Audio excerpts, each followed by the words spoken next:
നിങ്ങൾ എന്ത് ചിന്തിക്കുന്നുവോ നിങ്ങൾ അതായി മാറുന്നു.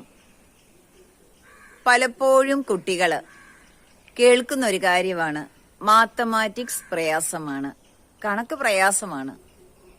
ആവർത്തിച്ചാവർത്തിച്ച് അച്ഛനമ്മമാരോ സഹോദരങ്ങളോ ബന്ധുക്കളോ ആരെങ്കിലുമൊക്കെ പറഞ്ഞെന്നിരിക്കും, അവന് കണക്ക് പാടാണ്, അവൾക്ക് കണക്ക് പാടാണ്.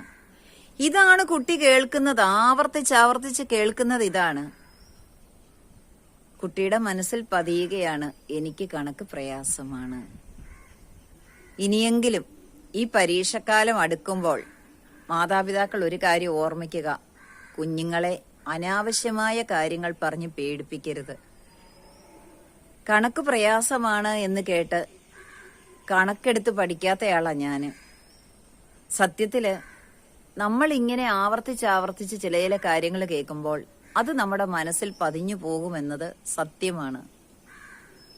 ഇനിയുള്ള ഒരു കുട്ടി പോലും ഇത് വീട്ടിൽ നിന്ന് കേൾക്കാൻ ഇടയാവരുത്. കണക്ക് പ്രയാസമാണെങ്കിൽ നിങ്ങൾ കണക്കിന് നന്നായിട്ട് പഠിപ്പിക്കുന്ന ഒരാളുടെ അടുത്ത് ട്യൂഷന് വിടൂ. ആര് പഠിപ്പിക്കുന്നോ അവരോട് പറയുക, കുട്ടിക്ക് പ്രയാസമാണെന്ന് പറയണ്ട, കുട്ടിക്ക് ഇത് എളുപ്പമാകാൻ വേണ്ടിയാണ് നിങ്ങളുടെ അടുത്ത് എത്തിച്ചിരിക്കുന്നത്. പ്രയാസമാണ് എന്ന് കുട്ടി കേൾക്കണ്ട, അത്രേ ഉള്ളൂ. നമ്മൾ പ്രയാസമാണെന്ന് ഒരു കാര്യം ആവർത്തിച്ചു പറയുമ്പോൾ കുട്ടി ധരിക്കുന്നത് യഥാർത്ഥത്തിൽ ഇത് പ്രയാസമാണെന്നാണ്. അല്ലാതെ കണ്ട് അച്ഛനമ്മമാര് തെറ്റായ രീതിയിൽ പറയുന്നുവെന്ന് ഒരു കുട്ടി ധരിക്കുകയില്ല. അതുകൊണ്ട് ദയവായി കുഞ്ഞുങ്ങളെ മിസ്ലീഡ് ചെയ്യരുത്.